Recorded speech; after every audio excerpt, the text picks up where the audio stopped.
Olá, olá. Oi, tá me ouvindo? Estou ouvindo. Vamos ajustando aqui. Quantas pessoas estão entrando, né?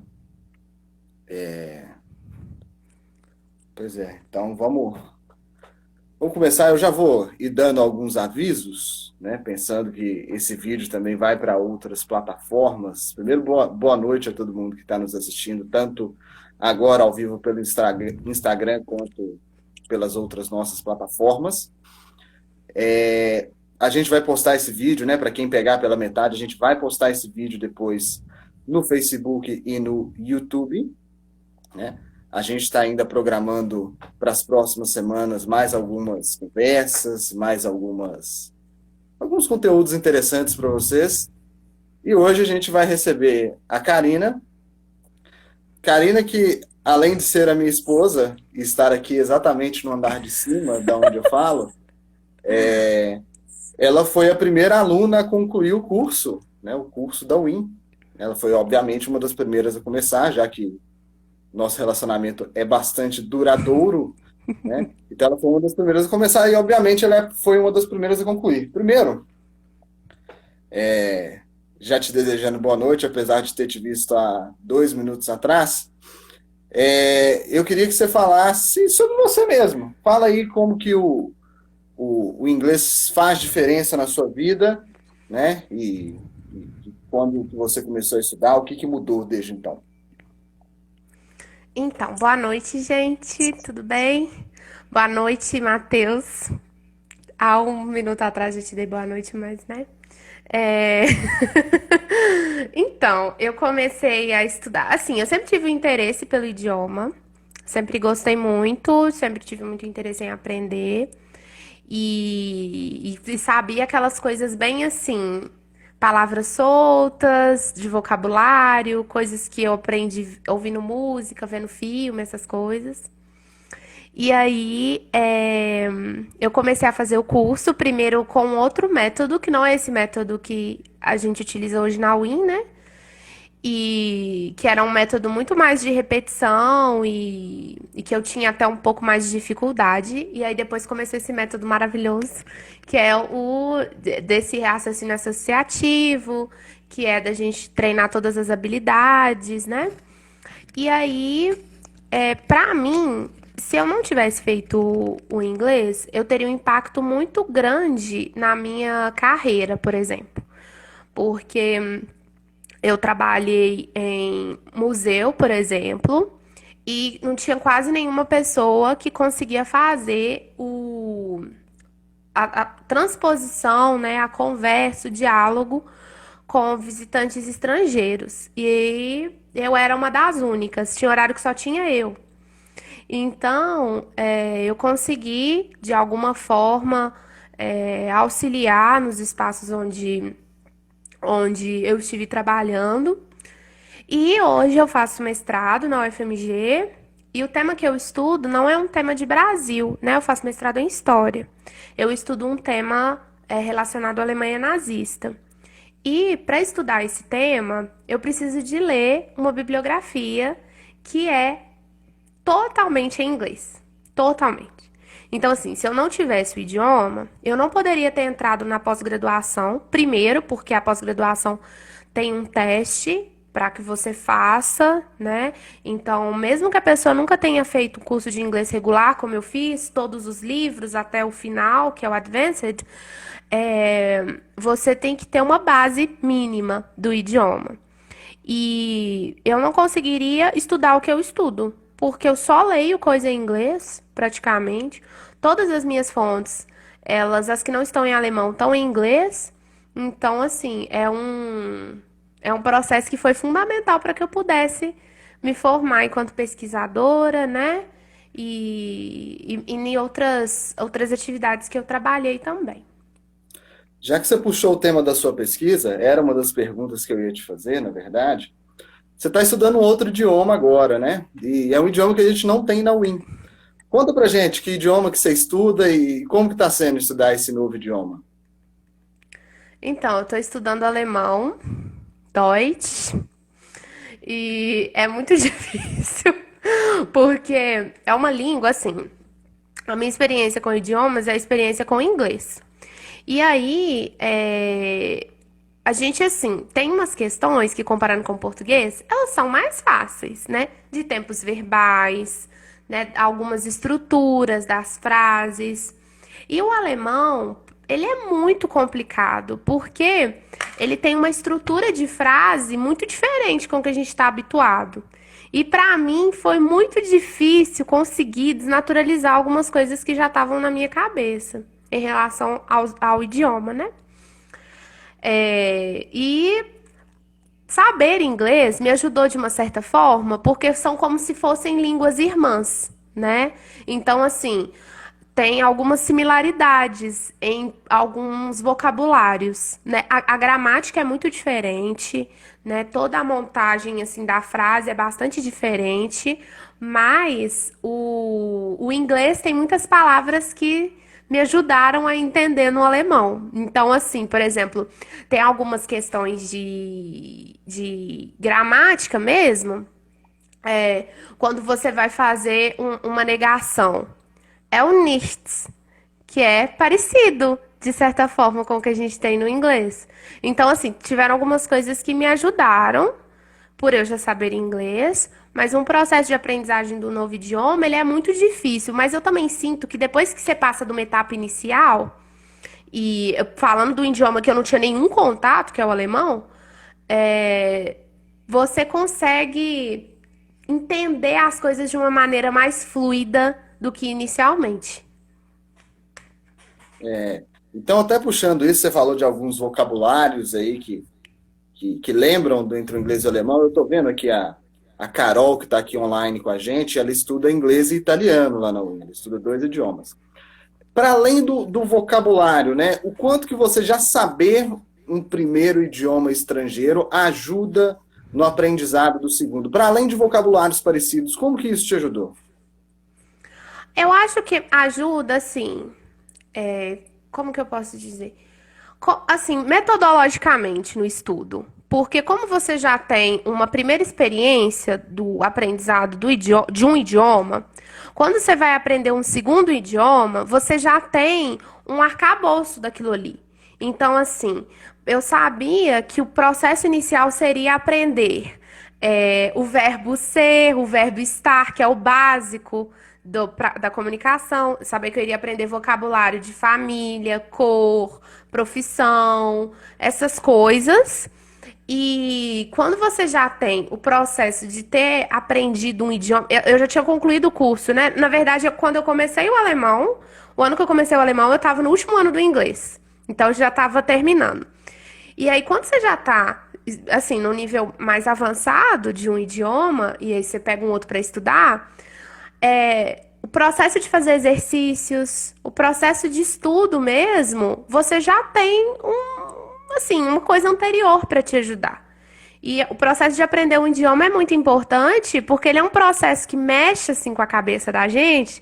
Eu sinto que a minha cabeça ela fica toda embaralhada, porque você tem que ter todo uma atenção ali até você conseguir assim absorver aquilo de uma forma verdadeira, né?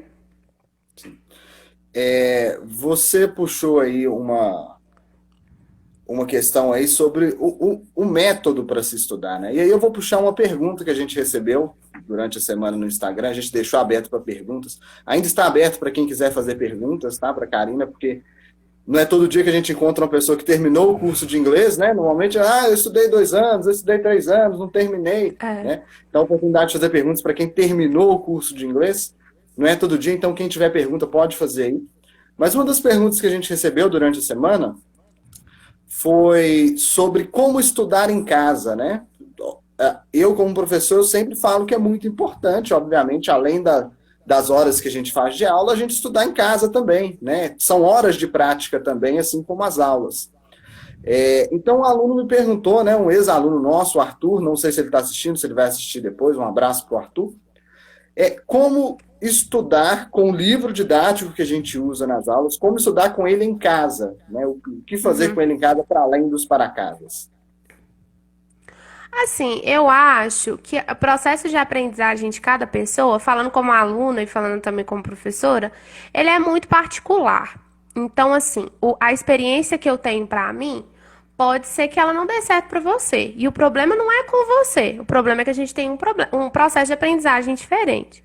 Então, assim, eu gosto muito de anotar as coisas. Então, assim, eu gosto muito de fazer revisão. Então, de copiar as frases, de tentar montar novas frases a partir de alguma frase que o livro apresentou. E eu acho assim, tinha vezes que na correria do dia a dia eu não conseguia fazer o para casa da gramática. O Matheus sempre me xingava. Mas os para casas de gramática, eles são muito importantes. Porque assim, você começa a estudar o idioma e aí você vê assim, por exemplo, inglês. Ah, não, eu sei falar presente, passado e futuro por causa que eu escuto, eu já tenho contato com o idioma. Para você aprender um idioma de fato, você tem que sentar, pegar um caderno e estudar. Porque quando você for lidar com as vários tempos verbais no passado, quando você for lidar com questões condicionais, aí você vai ver que o negócio é um pouco mais complicado. Então, o que eu aconselho, assim, pelo menos para mim funcionava, é sempre fazer muitas atividades de gramática. Eu acho que é muito importante de gramática, não tem como fugir, de estrutura de frase. E assim, por exemplo, lá no livro da Oxford, né, que é o que a gente usa, a plataforma online tem uma série de exercícios. Então, assim, eu acho que essas coisas elas têm que ser aproveitadas mesmo. E em relação ao vocabulário, a listening, né, a esse estudo, eu acho que o aprendizado do idioma, ele é um processo que ele não é só quando você senta ali para estudar, ele também permeia o nosso cotidiano, né? Então, se eu estou assistindo uma série em inglês, e aí eu vou aprendendo algumas palavras, eu hoje estou passando por esse processo no alemão, que a gente está assistindo uma série que é o Dark, que vai até voltar agora em junho. E aí, às vezes, fala umas palavras, e aí eu repito, eu falo, eu conheço essa palavra. Fala Vergangenheit, que é passada. E eu falo, eu conheço essa palavra. E aí você vai conseguindo assimilar de maneira até mais fluida no seu dia a dia, com música, procurar traduções de música, tentar aprender a letra da música, né? Eu acho que são processos que parecem às vezes bobos, mas que são muito importantes, porque no nosso dia a dia a gente vai, né, utilizando isso. Eu vou puxar esse assunto, já que você comentou de série, de filme, né? E tem muita gente que pergunta às vezes, e qual série que eu posso assistir para aprender inglês, que é uma série com um vocabulário não tão difícil assim. O que você indica? O que você assistiu durante o seu aprendizado em inglês que pode ajudar outros alunos? Eu acho que assim, uma coisa que ajuda muito é se você tem um contato, por exemplo, com uma série que você gosta de assistir muito, que você já assistiu várias vezes um episódio, às vezes você fazer a tentativa de colocar a legenda daquele episódio em inglês e tentar acompanhar, para ver o quanto que você vai conseguir, né, entender, porque você já vai ter. Eu faço isso com Friends, fazia isso com Friends, que é a série que eu assisti 30 mil vezes. Então tem episódios que eu sabia as falas de cor, a tradução das falas, assim. E aí eu assistia aquilo em inglês. E aquilo ali me ajudava, porque além de eu ficar mais familiarizada com o som, com as palavras e tal, a própria estrutura eu ia conseguindo entender melhor. Então, eu acho que é também uma questão particular, mas eu aconselho que, por exemplo, filmes, séries, para quem está iniciando o curso, que você tente pegar alguns conteúdos em que você perceba, lendo na legenda em português, que tem uma dicção, assim, uma explicação, uma fala muito aberta, sabe? Porque às vezes tem umas séries, tem uns filmes que trazem um vocabulário regional ou com um peso de sotaque. Toda língua tem sotaque, né? Mas às vezes com o que a gente não tem contato, e aí isso pode até te desmotivar, você achar que você não tá sabendo. E não é que você não tá sabendo, você não tá entendendo aquela forma de ser dita, né? Se a gente pegar um filme australiano pra ver, a gente vai ver um inglês muito diferente. E aí, como que eu assisto aquilo, eu não entendo e falo, ai meu Deus, eu que não tô sabendo.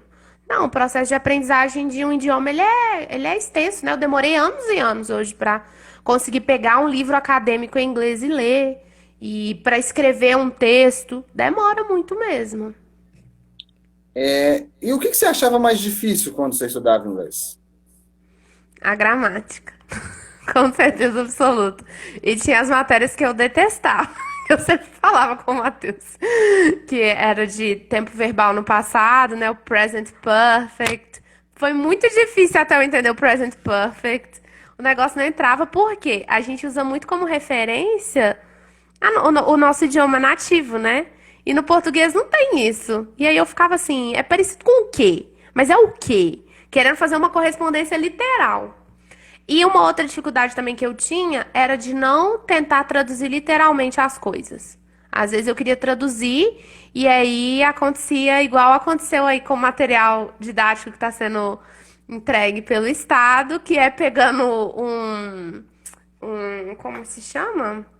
Uma expressão linguística de um país e traduzindo literalmente. Aí fica a vaca foi pro brejo, decal o quê? Não tem nem palavra para traduzir isso.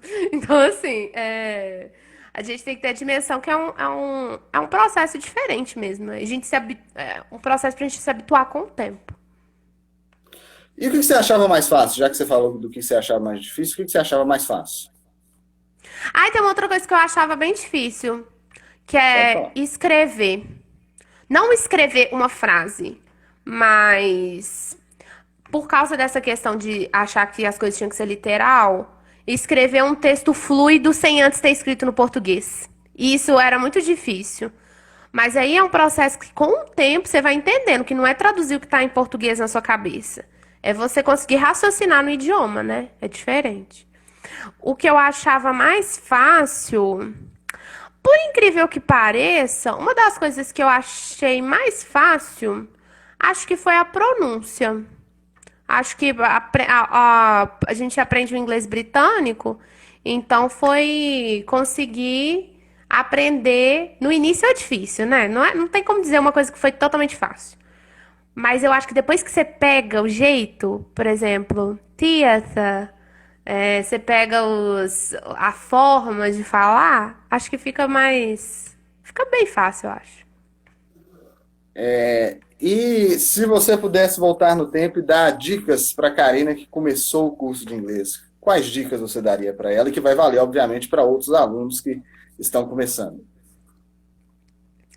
Eu acho que eu daria a dica de fazer todos os para-casas de gramática, com certeza. Não deixar os para-casas acumularem. Eu daria a dica de escrever mais, que eu acho que eu escrevi pouco.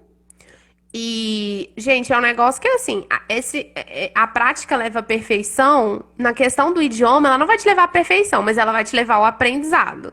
Então, assim, eu acho que praticar o idioma não tem como fugir disso. Então, acho que de escrever muito, fazer as atividades, isso eu falaria pra mim. E, e acho que focar mais, assim, em algumas questões de gramática que eu acho que eu fui passando e sempre volta, né? Lá no inicinho você aprende o negócio num nível mais de boa, aí depois aparece lá no upper intermediate em outro nível. Então, se isso aqui não tiver sedimentado, não quer dizer que você não vai aprender aqui, mas vai ficar um pouco mais difícil. Então, eu acho que talvez eu me teria focado mais em alguns conteúdos que depois eu vi que ficaram complicados pra mim. A Tânia mandou um oi para a gente ali. Hi, Tânia, how are you?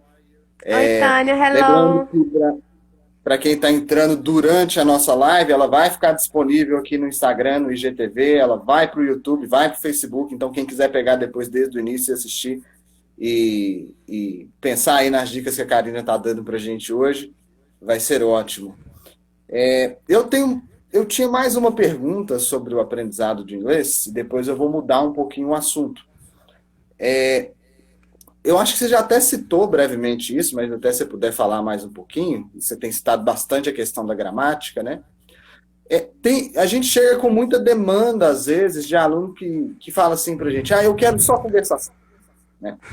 Eu, como professor, eu acho isso um pouco problemático, porque o meio que a gente vai aprender o inglês, o idioma estrangeiro, não vai ser o mesmo que a gente aprende o português, né? O português a gente está imerso nele desde o dia que a gente nasce. Então a gente está ouvindo o tempo todo, a gente começa a falar mesmo sem saber o que, que é. E no inglês aqui a gente não vai conseguir fazer isso. É impossível a gente fazer isso, porque aqui a gente não fala inglês no dia a dia, né? Então, eu queria justamente que você falasse um pouco, assim, para além da conversação, né? O nosso curso oferece tudo, tem gramática, tem vocabulário, tem listening, tem speaking, né? Como que esses outros aspectos do idioma que o nosso curso oferece, como que esses outros aspectos te ajudaram a ficar fluente, te ajudaram na conversação, que é o objetivo da maioria das pessoas? Uhum. Eu acho que essa ideia, às vezes, que é até difundida de maneira bem equivocada, né? De que é possível você aprender a falar sem você se debruçar nas outras habilidades. Não tem como. Porque como que eu vou construir uma frase que faça sentido se essa frase ela não vai ter uma estrutura gramatical, ela não vai ter um vocabulário correto. Então, assim, todo o processo que eu passei de conseguir ouvir. Eu lembro que a minha primeira aula de listening, não sei se o Matheus vai lembrar, mas foi até de um quadro do Moulin Rouge, eu At the acho. Moulin Rouge. At the Moulin Rouge. Isso. Foi muito difícil, foi muito difícil. E aí, por quê? Porque eu precisava de ter outras áreas também do aprendizado do idioma solidificadas. Então, eu consigo escutar um vídeo, se eu estou no nível básico do idioma. Eu consigo entender um vídeo curtinho de apresentação. Por quê? Porque a gramática que eu tenho, o vocabulário que eu tenho, ele é correspondente a um conteúdo de listening assim. Agora, uma explicação de uma aula de faculdade, ela precisa que você já tenha um nível de gramática, um nível de vocabulário muito maior. Então, assim, se eu não consigo escutar, entender corretamente, porque eu não sei os fundamentos da gramática, os fundamentos, ali, o vocabulário, não tem uma boa gama de vocabulário, como que eu vou conseguir falar? Porque o falar, ele também gera uma questão assim, que diz respeito à segurança, né? Então, a gente tem muita insegurança antes de falar um novo idioma. Eu tô passando isso muito com o alemão também. E eu me lembro quando a gente teve. Foi quando que foi? Que teve. Foi na Copa do Foi na Mundo ou Copa do foi Mundo. das Confederações? Eu acho que foi na Copa do Mundo. Que a gente foi visitar ali a Savassi, onde estavam alguns turistas, eu não lembro de onde. Da Você Inglaterra, se eu lembra? não me engano. Era Inglaterra? E a gente foi visitar para ter a experiência de poder conversar com eles, né? Os alunos baterem um papo com pessoas nativas de países que falam inglês. E aí eu lembro que eu fiquei com muita vergonha. Por quê? Porque eu sabia um nível de inglês, mas que era um nível de inglês ali intermediário, né? Não, era até antes, eu acho que era até menos que intermediário. E eu consegui falar, consegui conversar com eles, consegui me comunicar. Mas isso porque, dentro do meu nível, as outras habilidades integraram a minha comunicação, né? Então, por exemplo, quando eu trabalhava no museu e conversava com muitos estrangeiros, eu conseguia formular as minhas explicações e frases complexas, explicações complexas, porque eu já tinha uma boa bagagem mesmo assim, de gramática, de vocabulário, de tudo mais. Foi até bom você lembrar dessa excursão na Savassi. Essa é oficialmente a única excursão que a gente já fez até hoje como escola, né? Então, a gente fez a UIN já teve uma excursão para Savassi na época para conversar com estrangeiros que estavam aqui para a Copa do Mundo. Ó, chegaram algumas perguntas aqui agora. Primeiro perguntar quanto tempo de curso você fez? Então, o meu tempo de curso, como o Matheus falou, o meu ensino do idioma está integrado ao também o tempo do nosso relacionamento. E que faz muito tempo já. Só que qual que foi a questão? Eu comecei o aprendizado em um outro material, que era um material que tinha uma outra metodologia, que não era correspondente ao que a gente tem agora. E aí, isso foi 2012, 2013, né? Foi por aí. E aí, eu comecei a estudar com o material da Oxford. Eu não lembro se foi 2015. Quando que foi? Já foi, se eu não me engano, no final de 2013 ou início de 2014. Aí foi em 2014, aí eu comecei a estudar com material da Oxford. Aí no ano de 2018, eu não consegui fazer muitas aulas e consegui concluir o curso em 2019. Então, considerando o mesmo material, foi de 2014 até 2019, o tempo de aprendizado. Então, assim, quando se fala, dá para aprender em uma semana o inglês, um mês, isso não existe, porque isso requer que você tenha muita prática, muita prática. Então, podem até te despejar em você vocabulário e gramática, só que você não vai conseguir absorver isso. Requer muito tempo, né?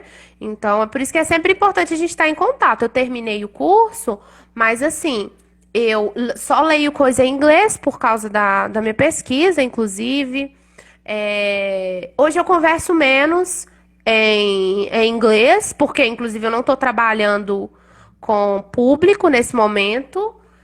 Fora, né, o meu trabalho como professora em sala de aula. E isso faz com que, quando eu encontrar alguém de fora que venha conversar comigo em inglês, eu possa até sentir uma certa assim, como é que vai ser essa conversa? Pelo tempo de falta de prática na conversação. Por isso que é importante a gente sempre tentar manter um ritmo. E é muito legal para quem já teve a oportunidade de viajar. Para outros países, quando você chega num lugar e você consegue se comunicar. É muito gratificante, assim. Que aí você fala assim, gente, eu sou muito cidadã do mundo aqui. Tá todo mundo me entendendo. Então, assim, é muito gratificante de você não precisar do interlocutor. E aí, assim, uma experiência pessoal. Que tem a ver com o Matheus, é claro, né? Porque a gente é casado. Quando a gente viajou, a gente foi pro Chile e eu não sei falar espanhol. E era muito.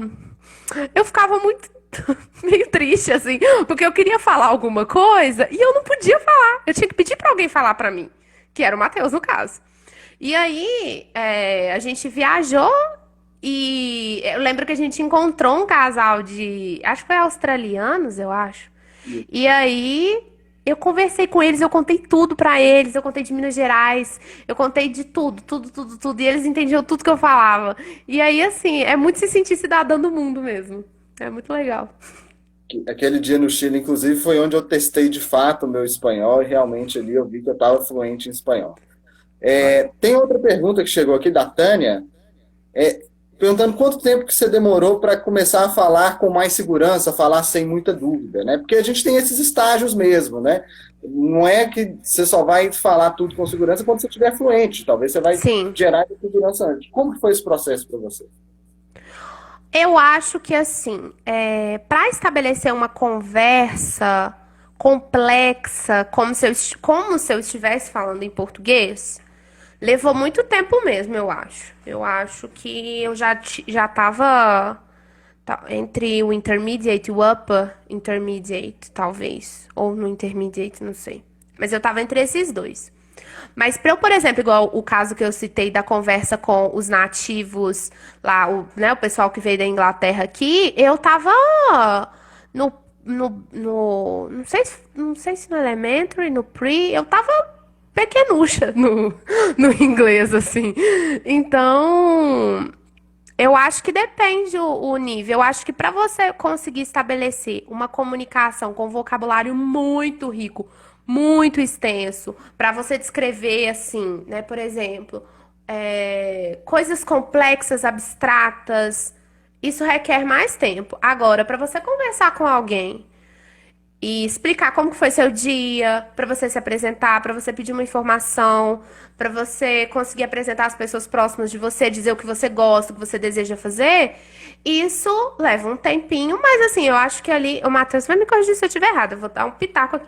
Eu acho que assim, entre o pre-intermediate ali, quando você já tem 1, 2 anos de curso, você já consegue estabelecer algumas comunicações. Oi, Stephanie! A Stephanie trabalhou comigo no museu. Tá vendo? A Sim. Stephanie vai dizer que vai poder confirmar tudo isso que eu tô falando. Stephanie, que é aluna nossa, né? É aluna da UIN Idiomas atualmente, né? Então, um abraço para Exatamente. você, Stephanie. Tem mais pergunta aqui, ó. Arte Sul. Não sei por quê, eu acho que eu conheço o Arte Sul. Eu também, acho que eu conheço. Karina, como você vivenciou os dois lados? Como você vivenciou os dois lados? Qual a sua opinião sobre o inglês ministrados nas escolas convencionais?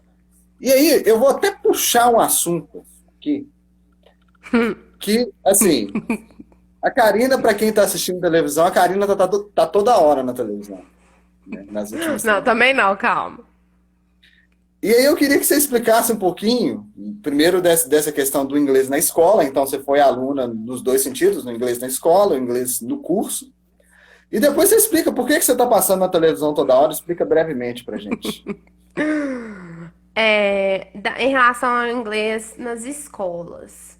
Assim, quando eu comecei a fazer o curso, e aí eu ainda estava na escola, eu, eu vi umas coisas assim que eu olhava o inglês ou as atividades que os professores passavam na escola, eu achava. Deixa eu ver uma palavra que não seja. Eu achava muito fácil. Muito fácil. Por quê?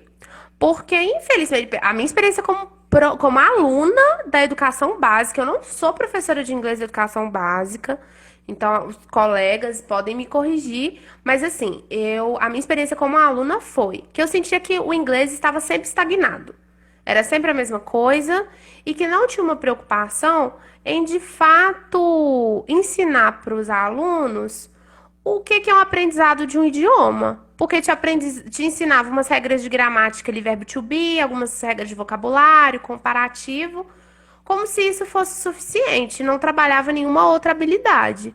Numa sala de 40 alunos, que não vai ter como realmente você estabelecer comunicação dessa maneira, então eu acho que é muito delicado, porque a gente sabe que em outros países, por conta de um investimento na educação por parte do poder público, o ensino de idiomas realmente faz parte do currículo. Aqui eu sinto que ele está só para constar, pelo menos no ensino público. E é muito triste, porque a gente poderia dar oportunidade para os estudantes, né? Inclusive até na escolha dos idiomas, né? A gente sabe que tem turma aí que tem espanhol ou tem inglês. A maioria tem só inglês. Então eu acho muito delicada essa questão do ensino de inglês nas escolas. E agora conta pra gente por que que você está aparecendo tanto na televisão. Eu tô aparecendo na televisão por causa de brigas. Mentira, mas é um pouco sim. É porque eu sou professora de história da rede estadual, sou professora designada, dou aula para o ensino médio, primeiro e terceiro ano do ensino médio, e aí a gente recebeu a missão de dar aula pelo teletrabalho, que não é uma educação, não é um ensino à distância. Não tem nada a ver, na verdade, com isso. Que foi um processo em que o Estado fez alguns materiais, entregou os materiais, diz que entregou. Além disso, ele fez algumas aulas na Rede Minas, que são aulas de 20 minutos cada, não contemplam todas as turmas, e fez um aplicativo para que os alunos pudessem se comunicar. Isso demonstra que o Estado não conhece o ensino público, não sabe a realidade social, de que muitos alunos não têm acesso à internet. Tem alunos que vão na escola só para se alimentar, por causa da merenda. O Estado acho que não sabe disso. E aí, o que acontece é que eu fiz uma denúncia nas minhas redes sociais em relação ao material e a todo o contexto do teletrabalho. E focando nos plágios no material, nos conteúdos muito problemáticos, né? De teor, assim, eurocêntrico, racista e inadequação de tudo. E aí teve uma repercussão, né? Saiu na mídia, inclusive. E tem agora um projeto de lei da deputada Beatriz Cerqueira em relação a um impedimento dessas teleaulas, porque está mais deseducando do que educando, né? O Matheus teve a oportunidade de ver comigo um casal de professores assim que fica sofrendo com muitas coisas da educação e que a gente estava vendo as aulas de inglês, né, por exemplo, que você vê que é uma coisa fora da realidade, gente. Assim, eu como professora de história, estava acontecendo umas coisas de falar que colonização era a chegada do ser humano na América. Isso não existe. Tá falando que os nativos aqui não eram seres humanos. Então, assim, eu fiquei muito indignada. Vários colegas já estavam indignados. Os alunos ficaram indignados. E é isso, a gente ensina para os alunos a ter senso crítico. Isso é ter senso crítico na prática, que é criticar o material e não aceitar um material ruim, né? E aí o de inglês, eu acho que o Matheus pode até falar um pouco melhor de como que é uma coisa fora da realidade, assim, jogando texto para os alunos interpretarem, uma coisa horrorosa. O de inglês depois eu posso até me dedicar a fazer um vídeo falando sobre isso, mas eu não vou nem me alongar muito nisso, porque senão eu vou tomar o restante do tempo da live. Eu quero ler aqui dois comentários da Stephanie. Stephanie, adorei seus comentários. Ela fala, no inglês da escola pública é deveras estagnado. Não há incentivo em estimular os alunos e alunas para além de forma a explorar, de fatos, não apenas a parte gramatical e estrutural da língua, mas Uhum. aproximar o aluno de outras culturas, tudo que permeia uma língua de fato. Perfeito, Stephanie. Né? Quando a gente está ensinando o idioma, quando os alunos estão aprendendo o idioma, a gente não está passando ali só o idioma em si, né? É uma cultura, né? Então, realmente a escola pública, infelizmente, não incentiva isso. Mas assim, sobre a sua denúncia, muita gente já está sabendo, né? E a gente tem acompanhado de perto como que isso tem sido feito pela Secretaria de Educação, né? Ou não feito pela Secretaria de Educação. Mas eu queria falar de um outro ponto, né? Nas suas redes sociais, quando você postou, né? Você postou sobre os materiais que você estava produzindo e sobre as aulas que você estava fazendo. Uhum. Você, querendo ou não, você está produzindo aulas online para os seus alunos, né? Eu Sim. queria que você contasse agora do outro ponto de vista professor. A gente falou muito do seu ponto de vista enquanto aluno, né? Sobre o ensino online, você não está fazendo no mesmo sistema que a UIN está fazendo, a gente está fazendo aulas em tempo real, né, com os alunos via Zoom. Você está gravando as suas aulas. E eu até tenho uma turma, se eu não me engano, a turma da Tânia, se a Tânia estiver aí, confirma isso pra gente, que essa semana vai assistir uma aula gravada, que é uma aula que eu gravei há mais de um ano, uma lição. Então, eu queria que você me contasse, no ponto de vista pedagógico, essas aulas gravadas, né? Você acha que elas funcionam? Ou você acha que toda a questão do sistema de aula à distância realmente é uma furada? Como você acha que funciona? Não, eu não acho que o problema seja o ensino à distância em si. Eu acho que é entender que é uma linguagem, uma metodologia e um processo diferente das aulas presenciais. Então, não dá para transpor o que acontece da maneira que acontece nas aulas presenciais para as aulas à distância. Então, por exemplo, quando eu gravo as aulas para os meus alunos, quando a aula é gravada, eu já estou pressupondo ali que não vai ter uma interferência, né? Não vai ter uma pergunta no meio dessa aula. Mas no que diz respeito à exposição do conteúdo para os meus alunos, eu acho que acontece de maneira efetiva. Só que o professor, eu acho, e eu acho que o Matheus, o Henrique tem feito isso de maneira louvável aí durante o processo agora à distância, ele tem que estar disponível, ele tem que estar apto para lidar com essas tecnologias e para lidar com essa linguagem do ensino à distância. Então, assim, é entender que às vezes requer um tempo maior para a resolução de um exercício, que às vezes requer um tempo maior para a explicação de um conteúdo, né? Requer entender também como que você pode utilizar a tela do computador como uma louça, né? Ali, no caso, não vai ser uma louça digital igual tem lá na UIN, não vai ser aquela louça digital, mas uma superfície importante para esse contato. Então, eu acho que esse é o ponto. É entender que a educação à distância, ela requer uma linguagem diferente, uma compreensão diferente. Não quer dizer porque a pessoa está estudando à distância que ela não vai aprender. Tem pessoas que, inclusive, se adaptam de maneira mais tranquila ao ensino à distância. Isso, no caso, também, especialmente falando de adultos, né? Então, eu acho que há um processo assim. Enquanto professora da educação pública, existe a dificuldade de acesso, realmente, dos meus alunos. Então, por mais que eu grave as minhas aulas, com a maior dedicação, não vão chegar para boa parte dos meus alunos. Então, não basta só boa vontade, é preciso que tenha um sistema estruturado. Então, igual o Matheus faz na UIN, as turmas, ele dá assistência, eu vejo ele dando assistência para os alunos, no que diz respeito a entrar no aplicativo, explicar como é que faz, me mostra sua tela. Né? Você tem que dar uma assistência que está para além do trabalho pedagógico. Isso não é feito de nenhuma maneira no Estado.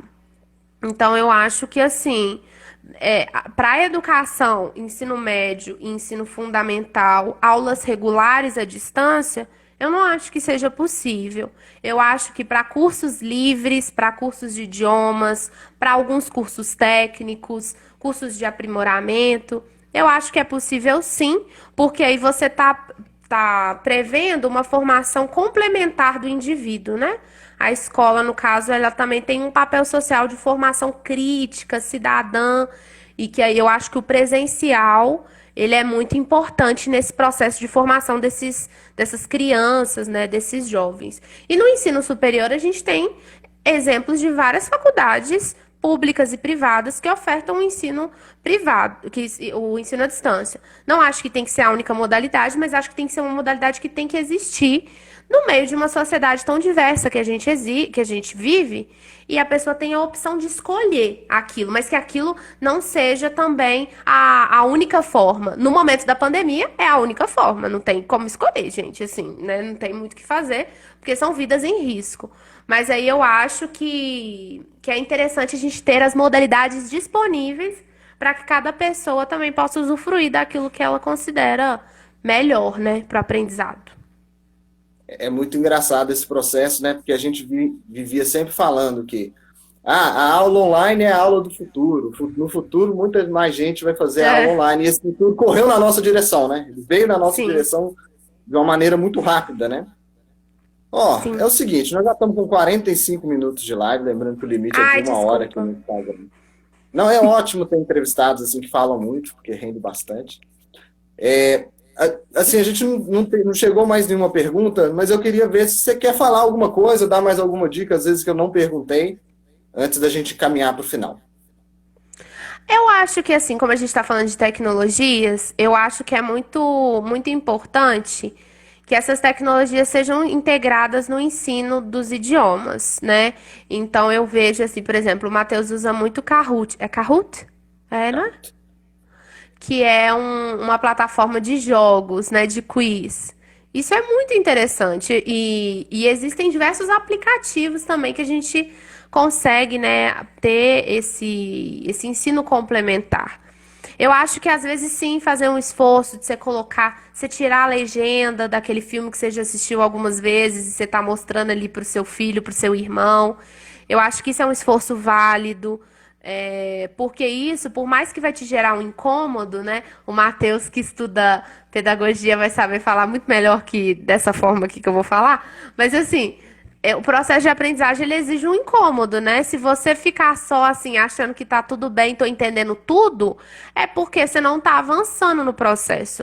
Então, eu tenho muitas palavras em inglês que eu não sei, de coisas específicas, né? Se você me der um livro de medicina aqui pra ler em inglês, eu não vou entender. E aquilo ali vai me incomodar, porque eu vou ter que aprender aquilo. Então, a gente se sentir incomodado durante o aprendizado é ótimo. Isso não pode ser uma razão para nos desmotivar. Acho que isso é uma razão para motivar a gente, porque quer dizer que o estágio que a gente estava, a gente já passou. né? O verbo to be, por exemplo, para quem está iniciando, as profissões, as cores, família. Aí você chega lá no intermediate, aí você vai lidar com condicionais, com past tense. Aí você vê aquilo ali te incomoda porque você já passou do estágio anterior. Então, acho que tem que ser visto como uma conquista. A gente vê esses incômodos também no aprendizado do idioma como uma conquista. Acho que é isso. Não, eu falo com meus alunos, na verdade, que se eles sempre acharem tudo fácil, eu tenho que colocar eles no avançado. Sempre falo com eles isso, na verdade. Se tudo estiver fácil, vocês estão no nível errado, né? Não, só a última pergunta. Tem muito livro em inglês aí nessa prateleira atrás? Tem. Tem. Esses aqui são em inglês, ó. Esses aqui do Beleza. Matheus são em inglês. Tem uns aqui também, aqui em inglês. Aqui, ó, esses aqui são os livros da minha pesquisa, ó, são tudo em inglês. Não é mentira, viu, gente? Eu tô falando sério. Esses 4 livros gigantes aqui, ó, eles são tudo em inglês. Eu só conseguiria fazer o que eu faço na minha pesquisa se eu soubesse o idioma.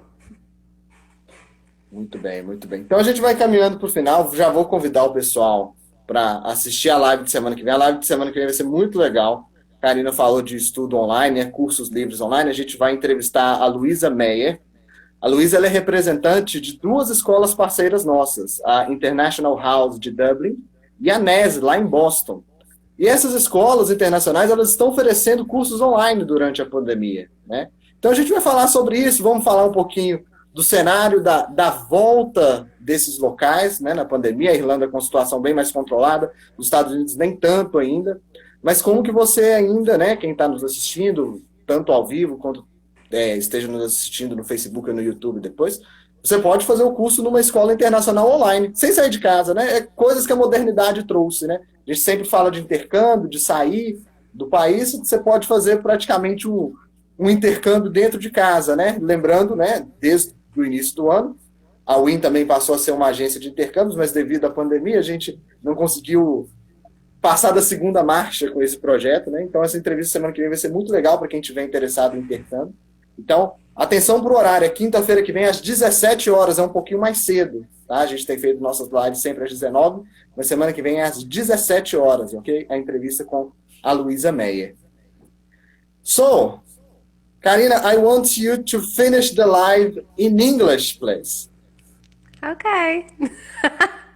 What do you want to say? No, it's up to you. Okay. So thank you guys. Thank you so much for your patience to listen to me for so much time. And I thank Mateus. Thank you so much for inviting me to this conversation. And I want to invite everyone to continue to see this kind of technology that we are made for you. And thank you so much. I think it's a new normal, like everyone said. And this new normal is online life included. This is online life, online courses, and the new kinds of interactions, I think. Okay, thank you very much. Thank you very much. Guys, thank you so much. Follow our Instagram, subscribe on our YouTube channel. Thank you very much and see you next week. Bye-bye.